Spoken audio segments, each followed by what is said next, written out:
வணக்கம் and welcome to Mangaiyar Arusuvai. இன்னைக்கு நம்ம பார்க்க போற ரெசிபி கர்ட் புட்டிங். இந்த ரெசிபி செய்யறதுக்கு ரெண்டு பொருள் முக்கியமா இருந்தா போதும், சூப்பரா இந்த ரெசிபியை செஞ்சிடலாம். இந்த கிரீமியான ரெசிபியை எப்படி செய்யலாம்னு பார்க்கறதுக்கு முன்னாடி நம்ம சேனலை மறக்காம சப்ஸ்கிரைப் பண்ணிட்டு பெல் ஐக்கானையும் கிளிக் பண்ணிக்கோங்க. இப்போ வாங்க எப்படி செய்யலாம்னு பார்த்துடலாம்.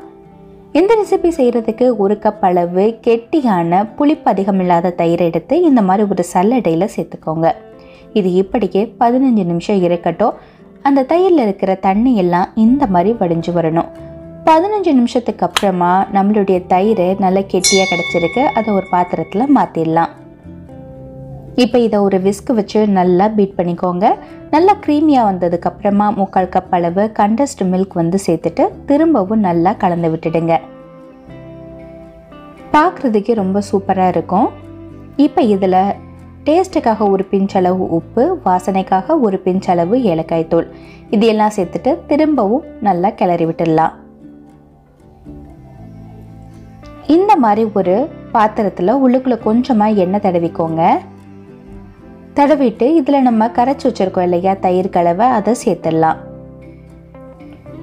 சேர்த்துட்டு இதுக்கு மேலே உங்களுக்கு என்ன விருப்பமோ அது மாதிரி பாதாம் பருப்போ அல்லது முந்திரி பருப்பு, ஏதோ ஒரு பருப்பை நல்லா குட்டி குட்டியாக நறுக்கி அதையும் சேர்த்துக்கோங்க.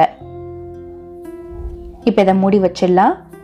இட்லி பாத்திரத்தில் வச்சு இதை அவிக்க போகிறோம். நான் இந்த மாதிரி குக்கரில் உள்ளுக்குள்ளே தண்ணி ஊற்றி ஸ்டாண்டு வச்சுருக்கேன். அதுக்குள்ளே மூடி போட்ட அந்த பாத்திரத்தை வச்சுட்டு மீடியம் ஃப்ளேமில் 15 நிமிஷம் வேக விடணும்.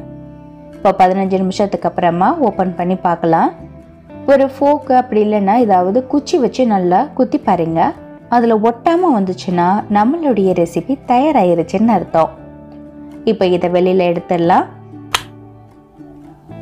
வெளியில் எடுத்துட்டு நல்லா சூடு ஆறுனதுக்கு அப்புறமா ஃப்ரிட்ஜில் 2 மணி நேரம் வச்சு எடுக்கணும். இப்போ 2 மணி நேரத்துக்கு அப்புறமா எடுத்துட்டு இப்போ திருப்பி பார்க்கலாம். சூப்பராக வந்திருக்கு இல்லையா? இதை முன் பக்கமாக திருப்பிட்டு நம்ம கட் பண்ணிக்கலாம். அவ்வளோதான், நம்மளுடைய சூப்பரான கர்ட் புட்டிங் தயாராகிருச்சு. ரொம்பவே டேஸ்ட்டு சூப்பராக இருக்கும். நீங்களும் ட்ரை பண்ணி பார்த்துட்டு எப்படி இருந்துச்சுன்னு உங்கள் கமெண்ட்ஸ் எனக்கு போஸ்ட் பண்ணுங்கள். இந்த வீடியோ பிடிச்சிருந்தா உங்கள் ஃப்ரெண்ட்ஸுக்கும் ஷேர் பண்ணுங்கள். மறக்காமல் மங்கையர் அரசுவையை சப்ஸ்கிரைப் பண்ணுங்கள். நன்றி, வணக்கம்.